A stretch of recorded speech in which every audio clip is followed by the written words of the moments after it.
Bawat isa ay talagang bloom na bloom.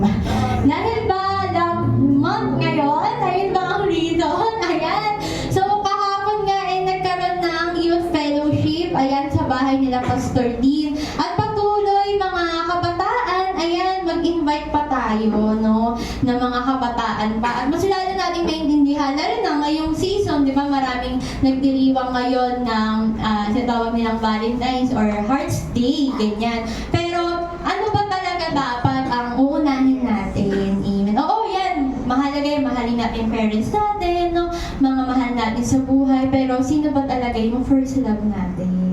Ayun, so dapat mas maintindihan yan ng mga kabataan ngayon. Lalo na kasi ngayon, love month, no? So ngayon mga kapatid, dire-diretso tayo sa ating series. So ano bang series natin ngayon? About sa breakthrough. Ayan. So patuloy tayong mag-aaral about sa breakthrough. So pag sinabi natin breakthrough, ito yung talagang tagumpay no? So may pinanggalingan tayo at pupunta tayo sa bago na inihatag or binigay sa atin ng Panginoon. Amen. So ngayon, ang ating pong title sa umagang ito, ayan. Amen. So, yan, so breakthrough po, di ba napag-aralan na natin lahat? Amen. So, assist ko lang. Ayan, so ang ating pong tatalakayin ngayon, breakthrough. At pakibasa po yung title natin, God First, Breakthrough Follows. Ayan, so sa mga naka-attend kahapon ng Youth Fellowship, ayan, pinag-aralan natin. So, sino ba ang dapat natin i-priority? Ayan, so ganun din, para magkaroon pala tayo ng breakthrough, kailangan unahin natin ang Panginoon. So ngayon, magkwento tayo sa mga nabasa natin, di ba? Sa mga disipulo, sa mga prophet na kanya-kanya talaga nagkakaroon sila ng breakthrough. So sino nakakilala dito kay David? Ayun, lalo sa kids. Kilala nila, praise God, amen. So sino nga yung tinalo ni David? Sino yung higante na yon? Ay, very good talaga. Alam nila. Ayan. So, si David, no, natalo niya si Goliath. Amen. At doon, nagsimula yung breakthrough ni David. At kung ano ba, basahin natin lahat hanggang sa naging hari na siya. So, doon na tayo sa part na yun na naging hari na siya. So, ngayon, basahin po natin dito sa 2 Samuel. Ayan, chapter 5, verse 17 to 19. So, ngayon, hindi na bata si David, hari na siya dito. So, sa verse 17, nang mabalitaan ng mga Filisteo na si David ay kinilala ng hari ng Israel, tinipon nila ang kanilang hukbo upang siya'y digmain. So, nalaman ng mga Filisteo na hari na si David. Kasi nga, si Goliath, ano siya?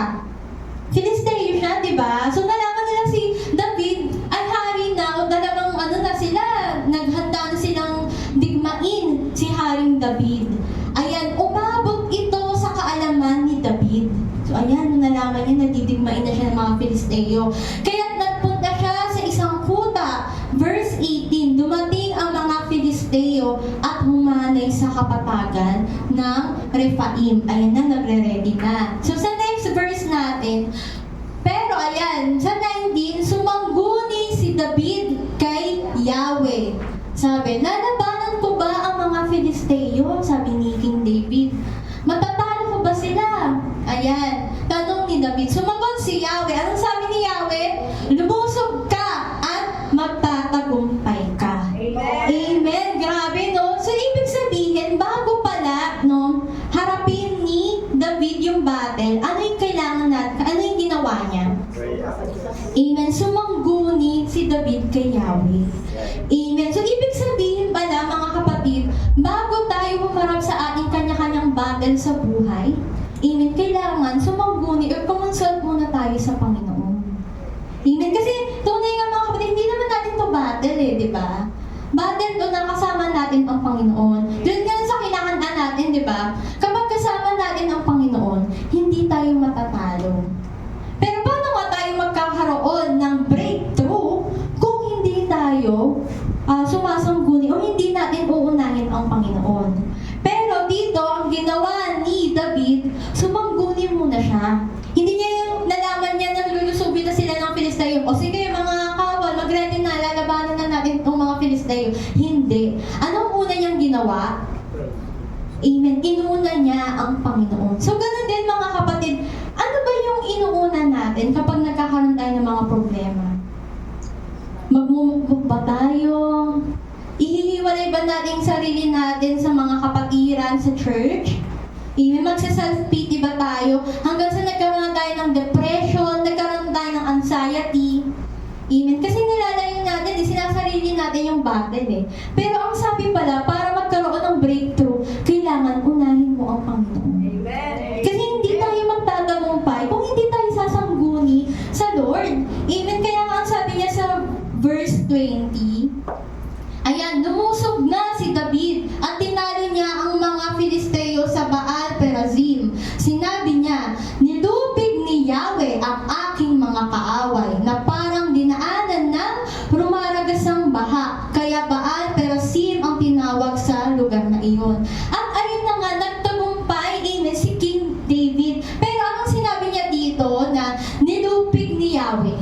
Pag tayo nagkaroon tayo ng mga talagang breakthrough sa buhay natin, ang itataas natin si Lord. Dahil dito, kaya ako nagtagumpay dahil kay Lord, di ba? Tinulungan niya ako magkaroon ng victory. Amen. Kasi hindi natin, mga kapatid, makakaroon ng victory or breakthrough kung hindi talaga natin uunahin ang Panginoon. Yes, meron tayong battle sa buhay, may mga pagsubok tayo, amen. Pero, magpapagtatagumpayan lang natin kung patuloy tayong lalaban kasama ang Diyos. Amen. Wag tayo ilayo yung sarili natin. Amen. Sa mga gawain sa Panginoon. Hindi porket, ate kami may problema ko, hindi mo na ako ate ng youth fellowship ayusin ko muna yung problema ko. Paano mo nga masosolve yung problema mo? Lumalayo ka sa Diyos. Amen. Kailangan unahin natin siya. At tulad ng kay David, inunay niya ang Panginoon at nagkaroon ng victory. Amen. Amen and amen. At ayun nga, meron tayong babasahin dito. Ang sabi, if you belong to God, victory and breakthrough are your birthright. Wow, grabe. Ayun naman pala birthright na natin yan. Nasa atin na to. Binigay na sa atin ng Panginoon. May promise na ang Lord na magkakaroon tayo ng victory. Lord. Amen. Sa atin na to, ang kinin natin to. Kaya huwag tayong patalo sa mga problema. Huwag tayong patalo sa mga battle. Si David nga, di ba, ang laki-laki ni Goliath? Pero hindi, talagang nagtiwala siya sa Panginoon. At nagkaroon siya ng victory. So, ganun din, mga kapatid, ang kinin natin, nasa atin na to Meron talaga tayong breakthrough. Ngayon, kailangan lang natin humakbang kung ano yung pinapagawa ng Panginoon. So, kaya nga ang sabi, ayan, sa verse Romans 8:37, ang sabi, ayan, overwhelming victory. Ang sabi po dito, no, despite all these things, ayan, ano ba yung all these things? Lahat ng mga pinagdadaanan natin sa buhay, di ba? Despite all these things, overwhelming victory is ours through Christ who loved us. So, ayun mga kapatid, atin na to victory na tayo. So, wag natin hayaan na maging talunan tayo. Kasi binigay na ng Panginoon yung birthright na tayo ay victorious. Amen. Kaya labanan natin to with God. Amen. Kailangan unahin at lagi nating unahin ang Panginoon. Pero anong gagawin natin? So, kailangan may gagawin tayo. So, ayan, what do you do when you need a breakthrough? So, ano bang gagawin natin? Ate Camille, gusto ko yung makuhang victory na yan. Gusto ko maranasan yung breakthrough sa buhay ko na binibigay sa akin ng Panginoon. May gagawin tayo. Hindi lang tayo uupo. Okay, so ano muna natin gagawin? Number 1, pray. Ayan, so anong ginawa ni David? Diba? Sumangguni siya, nanalangin siya. So, ibig sabihin mga kapatid, kung gusto natin ma-experience or ma-encounter yung victory or breakthrough, kailangan lagi tayong nananalangin. Amen. Amen. Ano po sabi sa verse? Ayan, so James 4:7, submit yourself. Ayan, kailangan lagi natin sinasubmit yung sarili natin sa Panginoon. Lord, ano bang gagawin ko? Stress na ako sa school. Lord, anong gagawin ko? Stress na ako sa trabaho. Na-stress na ako sa mga kasama ko sa work. Na-stress na ako sa mga kaklase ko ng bubuli. Paano natin ma-overcome yan kung hindi natin sinasubmit sa Diyos ang lahat? So, kailangan i-submit yan. Therefore, submit yourself therefore to God. Resist the devil. May laban tayo, pero, and He will free from you. So, lalayo naman yan Basta kailangan lang mag-submit tayo sa Panginoon. At number 2, anong gagawin natin?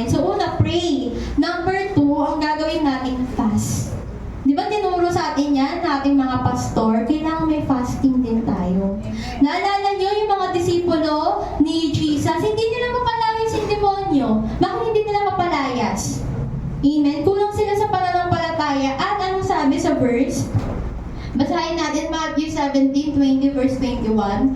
Sumagot siya, dahil sa maliit ang inyong pananampalataya, tandaan ninyo, kung kayo'y may pananampalataya sa Diyos, sa sinlaki ng buto, ng mustasa, maaari ninyong sabihin sa bundok na ito, lumipat ka roon at ito'y ililipat nga. Tunay nga na walang bagay na hindi ninyo magagawa. Ngunit, eto na nga, ito yung sinasabi ni Jesus. Ngunit, ang ganitong uri ng demonyo ay hindi mapapalayas kundi sa pamamagitan ng panalangin at pag-aalunod. Mga kapatid, may mga bagay tayo na hindi pwedeng prayer lang. Kaya nga tinuro ng Panginoon yung fasting. May mga bagay tayo na kailangan din natin ng fasting. Kaya nga, di ba, sinasabi ng mga pastor natin, kailangan magkaroon tayo ng prayer and fasting. Okay, so paano nga tayo magkakaroon ng victory or breakthrough sa buhay natin kung hindi natin gagawin yung mga step na sinasabi ng Panginoon? So, una, prayer. Pangalawa, fasting. Kailangan natin, lalo na yung mga grabing battle natin sa buhay, iluwag natin yan, i-fast natin yan sa Panginoon. Amen. Number 3, ano pa kailangan natin gagawin? Build your faith.